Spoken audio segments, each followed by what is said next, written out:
Welcome friends to the career elevator. आप सबको पता है कि हमारी टॉप 200 करंट अफेयर्स की सीरीज चल रही है। उसी सीरीज को हम आगे बढ़ाते हुए जो कि एसएससी सीजीएल और अन्य जो कॉम्पिटिटिव एग्जाम है उनके लिए बहुत ही महत्वपूर्ण है। तो अब हम स्टार्ट करते हैं अपना नया क्वेश्चन से। Question number 31। अप्रैल 2025 में सबसे उन्नत लामा 4 एआई मॉडल किसने लॉन्च किया है? तो लामा 4 जो एआई मॉडल है वो मेटा ने लॉन्च किया है। ठीक है, तो मेटा क्या है? मेटा क्या है? अमेरिकन बेस्ड, यूएसए बेस्ड क्या है? एमएनसी कंपनी है। यूएसए बेस्ड एमएनसी कंपनी है जिसका हेडक्वार्टर कहाँ है? मेंटो पार्क में। और ये क्या है? ओपन सोर्स एआई है। Open source AI. तो जो सबसे एडवांस जो लामा इसका लामा पहले लामा 3.2 तक आ चुके हैं और ये क्या है? लेटेस्ट वर्जन है लामा 4 जो कि अभी हाल ही में अप्रैल 2025 में लॉन्च किया गया है। नेक्स्ट क्वेश्चन है, हाल ही में महाराष्ट्र सरकार ने प्रदूषण के खिलाफ नागरिक कार्यकर्ताओं के विरोध के बाद किस नदी से जलकुंभी हटाने का फैसला किया? जलकुंभी, जलकुंभी वाटर हाइसनिथ। ये क्या है? एक स्पीसीज है जो कि हमारी वाटर में होती है, जैसे लेक्स रिवर्स। इनमें एक जिसे हम हिंदी में कई बार हम नागफनी भी बोल देते हैं। ठीक है, तो ये किससे हटाने क्या है? उल्गास रिवर से। उल्गास रिवर कहाँ? ये किसने इनिशिएटिव किया है? महाराष्ट्र गवर्नमेंट ने ये इनिशिएटिव लिया है। चलिए जानते हैं कि ये वाटर हाइसनिथ है क्या।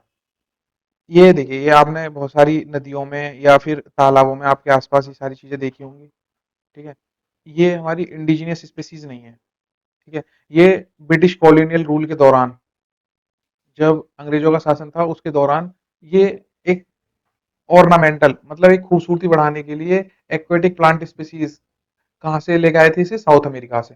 ठीक है, जो कि साउथ अमेरिका से लाके हमारे यहाँ एक ऑर्नामेंटल मतलब एक बनावटी सजावट के लिए जो यूज होती है, ये हमारे यहाँ ब्रिटिशर्स ने क्या करा था? इम्प्लांट किया था। नेक्स्ट क्वेश्चन है, हाल ही में जलवायु परिवर्तन के कारण अफ्रीका के दूसरे सबसे ऊंचे पर्वत माउंट केनिया पर ग्लेशियरों का पिघलना तेज हो गया है। ग्लेशियर के इस नुकसान का मुख्य कारण क्या है? तो जो माउंट केनिया है, mount Kenya second highest peak है किसकी? अफ्रीका की सेकंड हाईएस्ट पीक है। तो इसके रीजंस क्या क्या है? Industrial pollution, volcanic activities, climate change, deforestation. तो जो इसका मुख्य कारण है, जो मेन रीजन है, ठीक है, प्राइमरी कॉज मतलब जो हमारा क्या बेसिक कॉज क्या है? तो वो बेसिक कॉज है हमारा क्लाइमेट चेंज। जो ये ग्लेशियर जो लॉस हो रहे हैं, मतलब कि क्लाइमेट चेंज के कारण जो ग्लेशियर्स का जो पिघल रहे हैं, तो वो उसका मुख्य कारण क्या है? Climate change.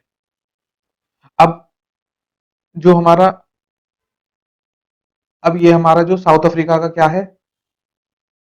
ये हमारा साउथ अफ्रीका का मैप है। ये देखिए, ये रहा हमारा माउंट कीनिया। माउंट कीनिया स्थित है जिसकी हाइट हमारी क्या है? 5199 मीटर। सेकंड हाईएस्ट पीक है ये।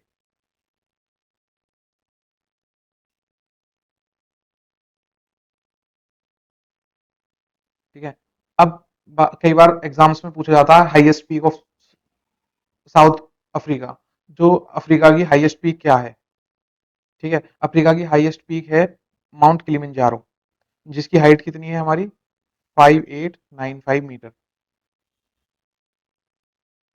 नेक्स्ट क्वेश्चन है, पाल वंश के राजा धर्मपाल द्वारा स्थापित किस प्राचीन शिक्षण केंद्र को सरकार द्वारा पुनर्जीवित करने की योजना बनाई गई है? जो हमारे ये किंग धर्मपाला जो हैं पाला डायनेस्टी के।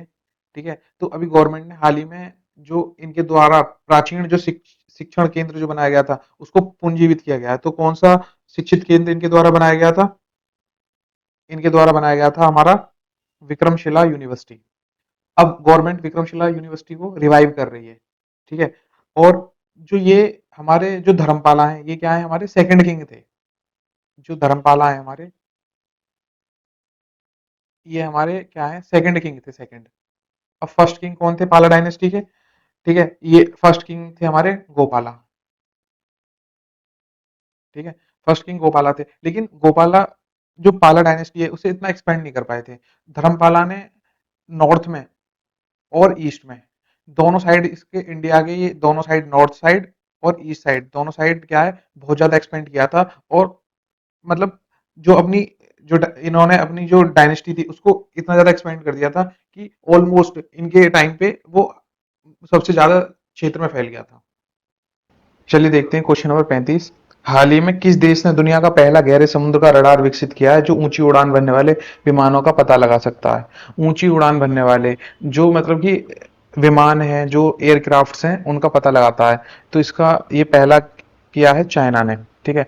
तो डीप सी रडार क्या है, इसके बारे में थोड़ा सा पढ़ लेते हैं। तो डीप सी रडार में क्या है, ये हमारा साउंड वेव्स प्रोपोगेट करता है और वो साउंड वेव्स रिफ्लेक्ट होकर आती हैं तो उनका ही हमारा डिटेक्ट कर लेता है। ठीक है। और डीप सी रडार को हम क्या और बोलते हैं? Acoustic sensor array radar. ठीक है। तो ये अभी हाल ही में नई टेक्नोलॉजी डेवलप करी है, क्योंकि वर्ल्ड का फर्स्ट है तो न्यू टेक्नोलॉजी तो है ही। और ये हाई एल्टीट्यूड के एयरक्राफ्ट को भी डिटेक्ट कर सकता है। Also detect high altitude aircraft from under water. ठीक है। तो और इसमें हमारे साउंड वेव्स का यूटिलाइजेशन होता है, identify and track objects above the surface. ठीक है।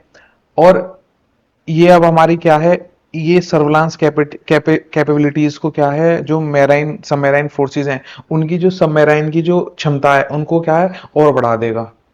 चलो अगले क्वेश्चन की तरफ बढ़ते हैं।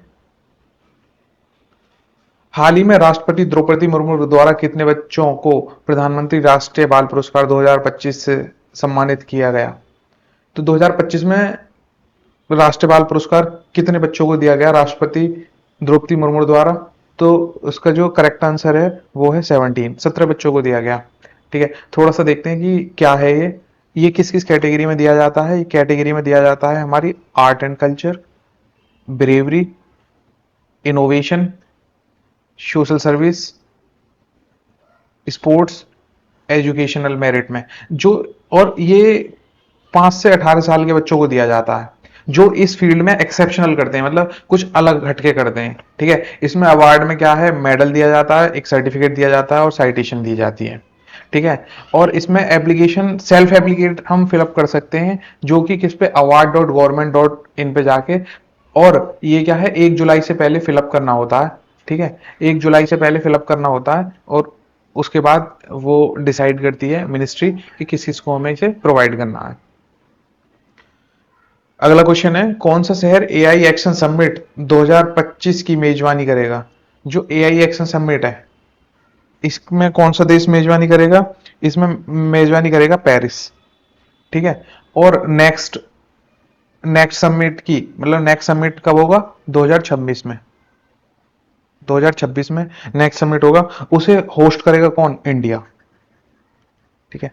और it may be a important question, क्योंकि अगली साल इंडिया इसे होस्ट करेगा। सो इट इज ये क्या है, क्वेश्चन महत्वपूर्ण बन जाता है एग्जाम की नजर से।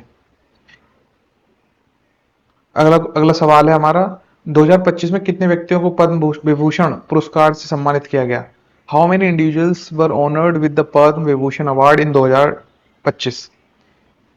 25 में कितने लोगों को पद्म विभूषण अवार्ड से सम्मानित किया गया? तो कितने व्यक्तियों को किया गया?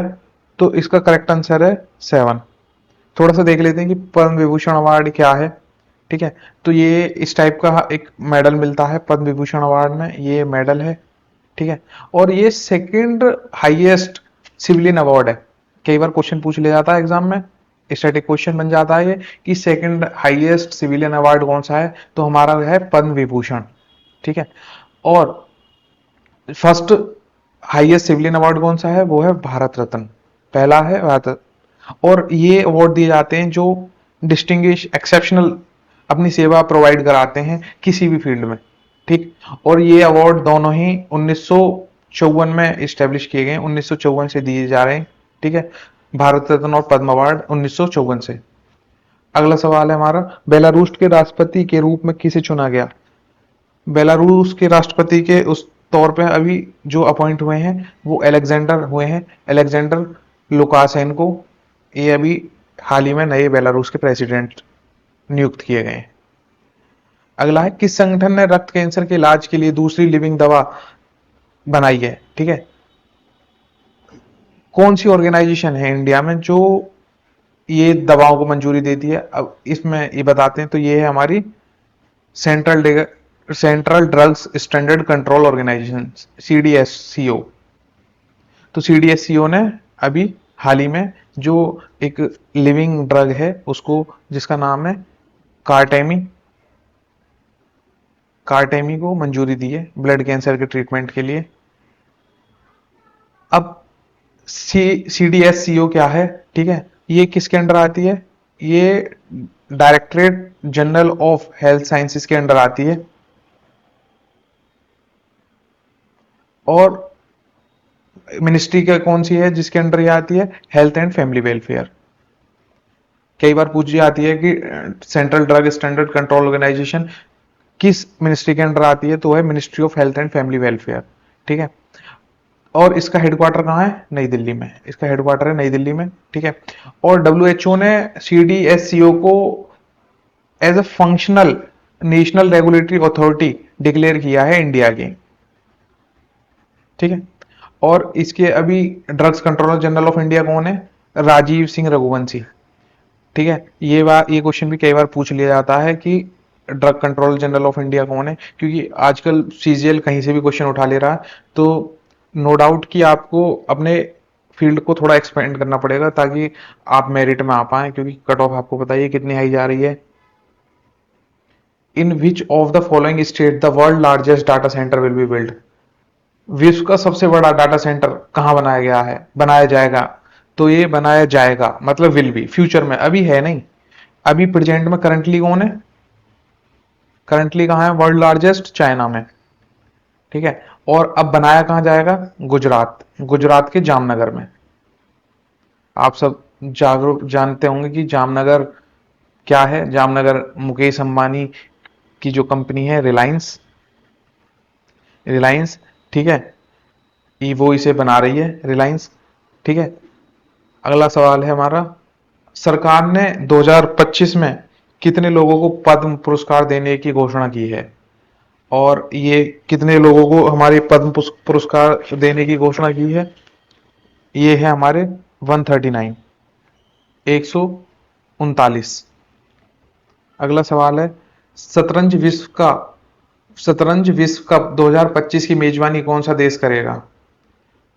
शतरंज 2025 की मेजबानी हमारा इंडिया करेगा। अगला सवाल है हमारा, हर वर्ष किस दिन अंतर्राष्ट्रीय शिक्षा दिवस के रूप में मनाया जाता है? तो अंतर्राष्ट्रीय शिक्षा दिवस के रूप में हमारा मनाया जाता है 24 जनवरी। थोड़ी सी जानकारी इसके बारे में लेते हैं, ठीक है। UNGA, United state general assembly, ठीक है, इन्होंने 24 जनवरी को international day of education celebrate करने के लिए मान्यता दी है। अब क्यों सेलिब्रेट करते हैं? क्योंकि एजुकेशन पीस और डेवलपमेंट का एक बहुत ही मुख्य भूमिका निभाता है। और education is the one of the tool to develop your nation, to develop yourself, to develop your mind, to develop the overall things. जितनी भी चीजें हैं उन सबको डेवलप करने के लिए एजुकेशन एक मुख्य भूमिका निभाता है। और कलम में, कहते हैं ना, कलम में बहुत ताकत है, ठीक है। तो वही एक वो है कि कलम किस से तात्पर्य है? एजुकेशन से, ठीक है। और इसकी जो थीम है वो है AI and education, preserving human agency in world of automation, ठीक है।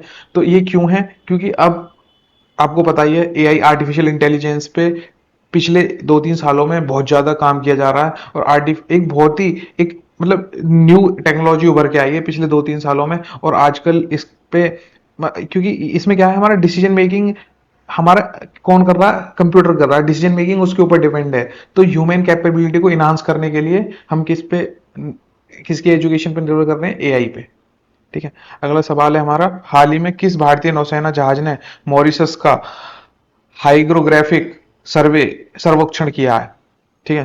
तो अभी मैं आपको बताऊंगा कि हाइड्रोग्राफिक सर्वे होता क्या है, ठीक है। तो वो किया है INS सर्वेक्षक। देखिए, हाइड्रोग्राफिक सर्वे क्या होता है हमारा? ये एक तरीका है नापने का और mapping the physical features of water bodies, oceans, lakes, rivers, इनका जो फिजिकल, क्या इनके फिजिकल फीचर्स हैं, क्या इनके क्या मेजरमेंट्स हैं, इन सबको क्या है वो किसके द्वारा किया गया जाता है, हाइड्रोग्राफिक सर्वे के द्वारा। ठीक है, ये इसमें पानी की गहराई कितनी है, उनकी किनारे कहाँ कहाँ, शोर लाइंस को मैप करता है। Identify under water features, under water जो फीचर्स होते हैं, क्या रॉक्स हैं वहां पे, रैक्स क्या हैं, और अदर अदर ऑब्स्ट्रक्शंस क्या क्या हैं उसमें नीचे, जैसे जो हमारा ये वाटर है। ठीक है, और इसकी जो ये जो बॉटम सरफेस है, इसमें क्या रॉक्स हैं, क्या हमारे रिसोर्सेज अवेलेबल हैं, ये सारी चीजों को कौन करता है, ये हमारा हाइड्रोग्राफिक सर्वे से हम इसे मेजर कर सकते हैं। ठीक है, और data is a crucial for creating nautical charts. Nautical charts हमारे कहाँ यूज होते हैं, to measure the length in the water. ठीक है, मेराइन नेविगेशन, ये सारी चीजें के लिए हम क्या है, हाइड्रोग्राफिक सर्वे यूज करते हैं। अगला सवाल है, हाल ही में खबरों में रहा संजय क्या है। संजय, यहाँ पे संजय दत्त की बात नहीं हो रही, यहाँ पे बात हो रही है संजय की। तो संजय क्या है, बैटलफील्ड सर्विलांस सिस्टम है। थोड़ा सा जान लेते हैं इसके बारे में। ये हमारा खुद का अपने देश में बनाया गया, किस किस के द्वारा, इंडियन आर्मी और बेल, भारत इलेक्ट्रॉनिक्स लिमिटेड द्वारा बनाया गया ऑटोमेटेड बैटलफील्ड सर्विलांस सिस्टम है। ठीक है, और ये डिजाइन क्यों किया गया है, ताकि क्या है, रियल टाइम इनपुट, ठीक है, from ground and aerial sensors to create a common surveillance picture. मतलब मतलब ये क्या है, सर्विलांस के लिए हमें लगाया गया है ताकि हमें रियल टाइम इनपुट हमें देके और हम इसमें प्रिसाइज इंफॉर्मेशन पता कर सकें कि व्हाट हैपन्स। ठीक है, अगला सवाल है, हाल ही में नीति आयोग द्वारा जारी राजकोषीय स्वास्थ्य सूचांक रिपोर्ट 2025 में कौन सा राज्य शीर्ष पर है। तो फिजिकल हेल्थ इंडेक्स रिपोर्ट जो है, एक क्वेश्चन ये भी है कि who release the physical health index report, तो उसका आंसर आएगा क्या, नीति आयोग। तो नीति आयोग ने फिजिकल हेल्थ इंडेक्स रिपोर्ट क्या रिलीज की है। तो इसमें टॉप किस राज्य ने किया है, आपके उम्मीद से परे, वो है हमारा उड़ीसा। और ये हमारा चार्ट है, क्या है कि हमारा उड़ीसा टॉप पर है और सबसे बॉटम में है हमारा पंजाब। ठीक है, और इसमें जो ग्रीन देखिए, इंडिया के मैप में जो ग्रीन है हमारा, वो क्या है, अचीवर्स। ठीक है, और जो लाइट ग्रीन और येलो है वो है फ्रंट रनर, और जो ऑरेंज है वो परफॉर्मर है, और जो रेड है वो है एस्पायरेशनल। ठीक है, ये हमारी चार कैटेगरी में डिवाइड किया है नीति आयोग ने एफएचआई को। ठीक है, एफएचआई को किस में क्या है, चार उसमें डिवाइड किया है। आप इसको डाटा को एक बार देख लेंगे। वैसे मोस्ट ऑफ द केसेस में फर्स्ट और सेकंड आप याद रख सकते हैं, उड़ीसा और छत्तीसगढ़ है, और लास्ट कौन है, पंजाब। अगला सवाल है, टाइफून मिसाइल प्रणाली किस देश द्वारा विकसित की गई है। टाइफून मिसाइल सिस्टम, ठीक है, तो टाइफून मिसाइल सिस्टम किस देश ने डेवलप किया है, हमारा यूएसए ने। ठीक है, तो देखते हैं क्या है टाइफून मिसाइल सिस्टम।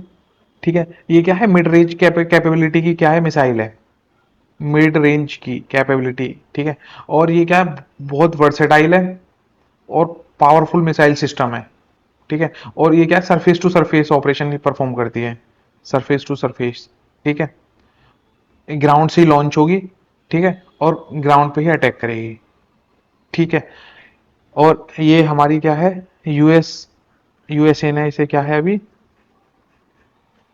जो अभी हमने क्वेश्चन किया था, यूएसए ने इसे अभी बनाया है। अगला सवाल है हमारा, अखिल भारतीय अभियान हमारा संविधान हमारा सम्मान का उद्घाटन किसने किया है। तो ये क्या है, हमारे वाइस प्रेसिडेंट साहब जगदीप धनखड़ ने। ठीक है, और इस कैंपेन का जो है, इस अभियान का जो है उसका क्यों, ये क्या है, एम है इसका, इस अभियान का एम जो है वो है कि हमारी संविधान को लेकर, कॉन्स्टिट्यूशन को लेकर हमारी समझ को बढ़ाना, हमारे राइट्स को समझाना। हमें बहुत सारे राइट्स पता ही नहीं है। ठीक है, हमारे फंडामेंटल राइट्स क्या हैं, लोगों को कुछ पता ही नहीं है। ठीक है, उन राइट्स को, उन उन सब चीजों के बारे में अंडरस्टैंड कराना एक कॉमन मैन्स को, जो पढ़ रहे हैं, जो अब प्रिपेयर कर रहे हैं, उनको पता है कि हमारे फंडामेंटल राइट्स क्या हैं। लेकिन नॉर्मल मैन को ये नहीं पता कि प्रेसिडेंट का इलेक्शन कैसे होता है। ठीक है। मोस्ट ऑफ द केसेस में जो एजुकेट लोग हैं उन्हें भी नहीं पता कि how to elect the president, president को इलेक्ट कैसे किया जाता है, पता ही नहीं है लोगों को। तो इस सब की एक अभियान चलाया गया है जिसको जगदीप धनखड़ जी जो हमारे वाइस प्रेसिडेंट हैं, इन्होंने हमें क्या किया है, उद्घाटन किया है इसका। अगला सवाल है हमारा, विच player won the ICC men's T20 cricket of the year award. तो वो हमारा किया है किसने, सूर्य कुमार यादव जी को मिला है ICC men's T20 cricket of the year award. अगर आपको हमारी ये वीडियो पसंद आई हो, हमारी इन्फॉर्मेशन अच्छी लगी हो, तो हमारे चैनल को लाइक करें, सब्सक्राइब करें, और जो आपके साथी लोग हैं जो तैयारी कर रहे हैं एसएससी सीजीएल की, उनके साथ शेयर करें, और हमारे चैनल को सब्सक्राइब करके जरूर जाएं। धन्यवाद।